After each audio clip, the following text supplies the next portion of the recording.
Hello, Chris. Hey, how are you? This back and forth thing, it's just not credible.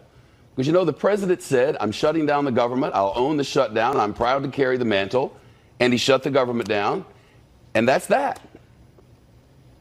Well, I mean, it takes two to tango. There's no tango here. The president said, I'm shutting the government down. He said he would shut the government down unless they gave him funding for the wall, and they refused to give him funding for the wall. I mean, they're both sides are party to this. What distresses me to see, and I thought John Roberts was exactly right, Shep, when he called it tangential. We're in an argument about whether the president's going to get to make a speech at the State of the Union speech, whether Nancy Pelosi is going to get to go to Afghanistan. None of this solves the really key issue, which is to reopen the government, get a compromise on border security and immigration, and there's obviously a deal in which both sides are going to have to compromise, and they're talking past each other. So, frankly, it wouldn't matter whether Nancy Pelosi was in Afghanistan or down the street, because at this point they're not talking to each other anyway. The president ran in the midterms and campaigned for people in the midterms on you got to vote for Republicans because the Democrats aren't going to give us a wall.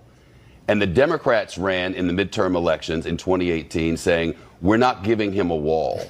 They won 40 seats plus in the House of Representatives, and they're not giving him a wall. And everybody wants to play this as a two sides speaking past each other. The ones who control the purse strings said no. The president said, come on. They said no. And he closed down the government. That's what happened. And he can reopen it tomorrow just like he closed it down. It's all on him, isn't it?